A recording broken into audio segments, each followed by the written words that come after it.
Good morning, beloveds. Trying to get a cuddle in with a cat who's he hates being picked up. We got him when he was about 9 months old, and he had been dumped at the Renaissance Festival.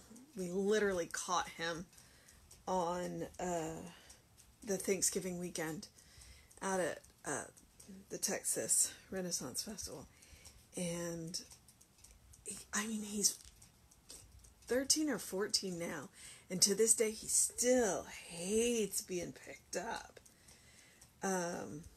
He will occasionally come sit in your lap. Well, okay, mine. He definitely has a preferred person. My husband is always complaining that he won't. You're not even going to make an appearance, are you? Nope. Okay. I call him my green-eyed monster, and I also call him Starfield, because he's black. He's a black cat. Although if you see him in the sunlight, he's actually a really dark chocolate brown with black stripes. I mean, he's gorgeous, and he has bright green eyes, and he has the sprinkling of white hair down his shoulders. So occasionally I can get him on camera, but he was not having it today. He was just kind of needy this morning. He's like staring at me with those big green eyes, and so I was like, okay, well, I will come pick you up. And then he's like, never mind, I don't want to be picked up. And so when the camera came on, he was trying desperately to both hide and run away. I don't know. That's life with cats. You never know what you're going to get. They can be completely aloof and want nothing to do with you. And then they can come from the other side of the house. Because Rita was on the other side of the house, and she just came to the doorway and then startled and ran away. They're cats. I don't know anymore. I've had cats for, I don't know, going on 30 years now. And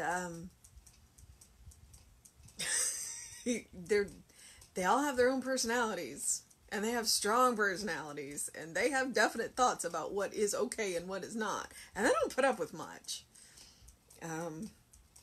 So yeah,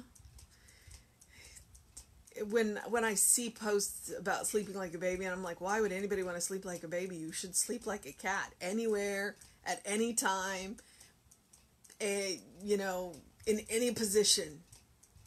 I don't want to sleep like a baby. I want to sleep like a cat. Of course, I would like to come back as one of my cats, because my cats are spoiled rotten. Which is good. Good for them, and we enjoy it, so. Alright.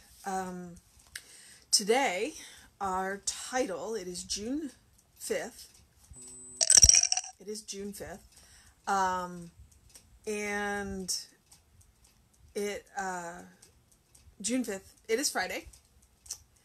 As we're all getting back into a more normal routine and going back to work, more people are more aware of what day of the week it is. I need to be aware that it's Friday so that I can remind you guys that tomorrow I could be late, because we'll go to the park for a run, and one of our pleasures right now is to feed almonds to squirrels. So,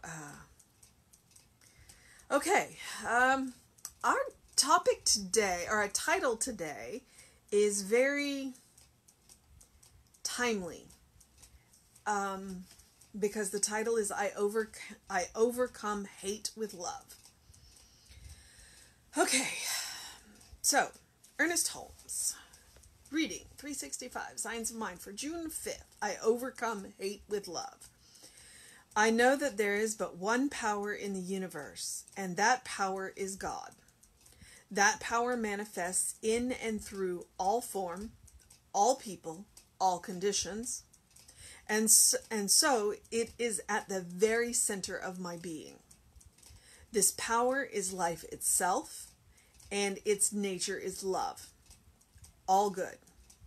I know that just as light dissipates darkness, just as heat warms the atmosphere, so a consciousness of good overcomes evil.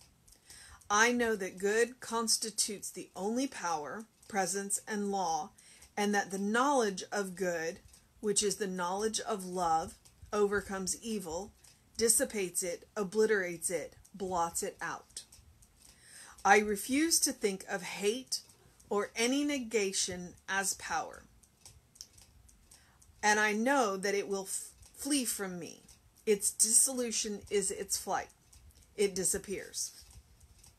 Hate cannot exist where love is recognized.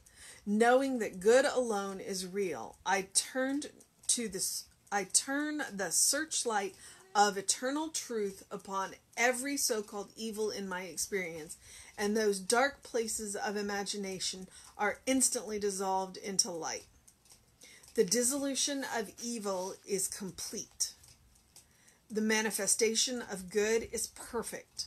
I know that love protects its own, and now it makes clear the way before me, eliminating everything that looks like hate.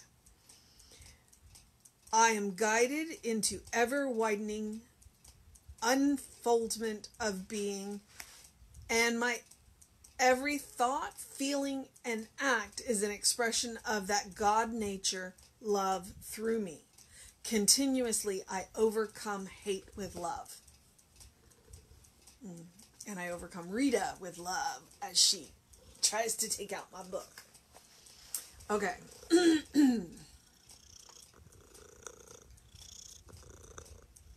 Okay. Trying to make sure she didn't show you her best side.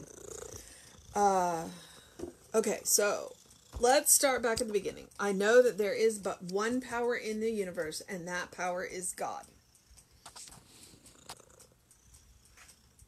That power manifests in and through all form, all people, all conditions, and so it is at the very center of my being.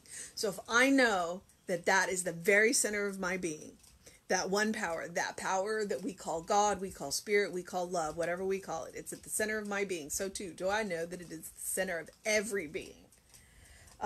There is nobody who is not made of God stuff.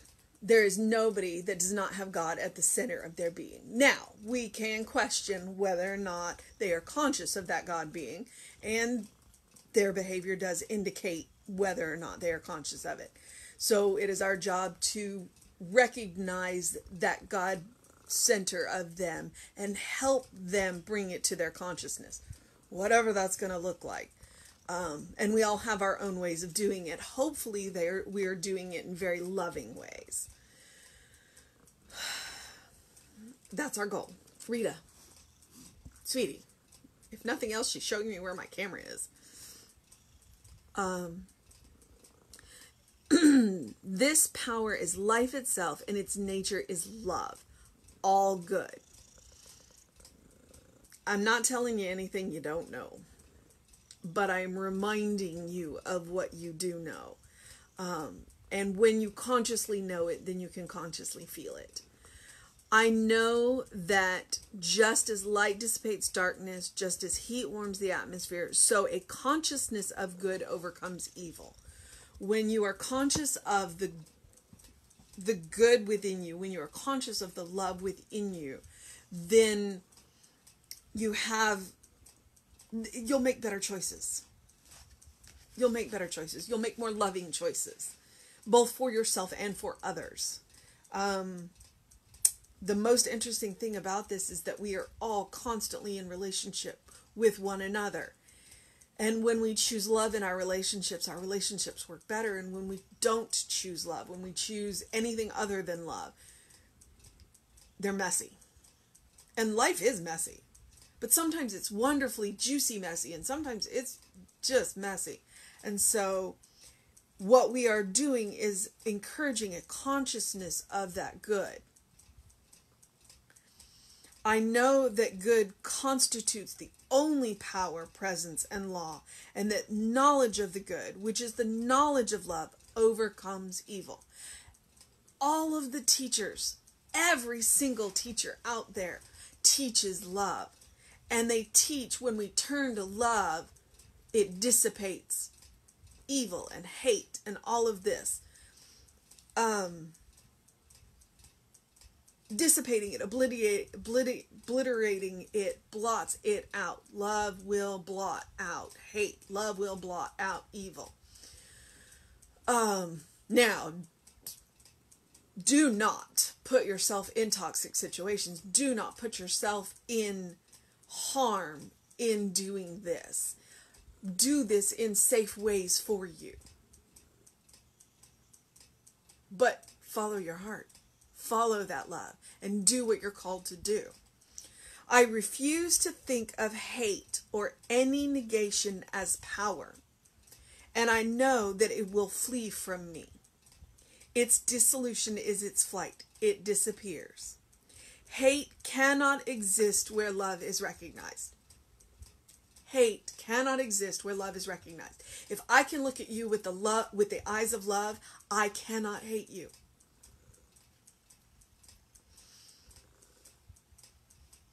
Knowing that good alone is real, I turn the searchlight of eternal truth upon every so-called evil in my experience, and those dark places of imagination are instantly dissolved into light. The dissolution of evil is complete. The manifestation of good is perfect. It all comes back to that conscious love. That is what he has been talking about, and is the more conscious we are, the more conscious choices that we make, the more conscious we are of the love, the more conscious of who we are, the better choices that we will make. The better choices that we make, the more we can support the people around us and help them to become more conscious of the love within them. Let's see. I know that love protects its own, and now it makes clear the way before me, eliminating everything that looks like hate. Okay. I know that love protects its own, and it now makes clear the way before me, eliminating everything that looks like hate. That's a pretty powerful sentence right there. I am guided into ever-widening unenfoldment of being, and my every thought, feeling, and act is an expression of the God nature, love, through me. Continuously, I overcome hate with love.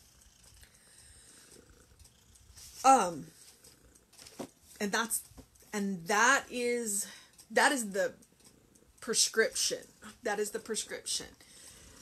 The more loving we can be to ourselves, and the more loving we can be to one another, the more hate that we can drive out.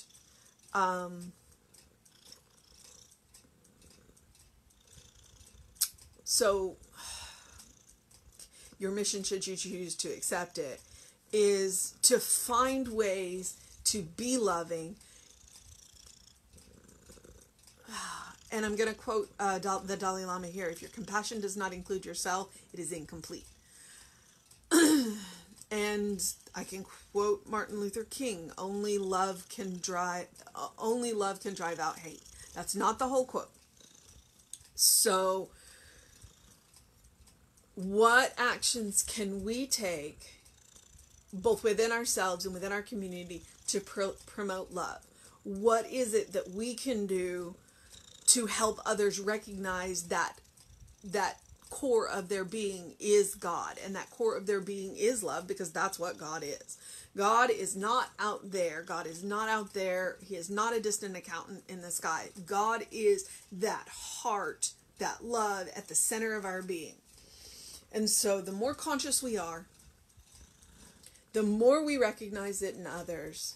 And as we recognize it in others, then we recognize they're not so different from us. Okay. As I hold a very heavily purring cat.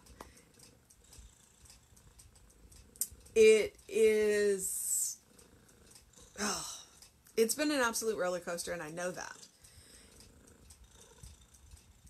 But I encourage you to always come back to love. And that does not mean you don't have to be angry. Because anger is a powerful emotion. But when you, the difference between reacting and responding. When you react in anger, then you cannot choose a loving way to use the power of anger. If you respond to the anger with love, then you can absolutely use the power of anger to make changes. So I encourage you to do something loving for yourself, do something kind for yourself, do something compassionate for yourself. It's going to be hot. It's going to be sticky. God bless. We may have a tropical storm in the Gulf. So take the steps that you need to take care of what you need to take care of. It's not headed at us right now, and we can, get our prey on and make sure that we can do what we can do. So take the steps you need to do to make sure that you are safe. And then take the steps that you need to take action for what you are called to do. Jesse put up an amazing post, I think last night. He included some more resources. I found a bunch more on Instagram, so I have put them up on our page. So there are lots of things that we can do. But the biggest thing is to be conscious of the love within you. And to see that love in other people. And to recognize that we're all made from the same stuff. All right. I am going to go and get the rest of my day on.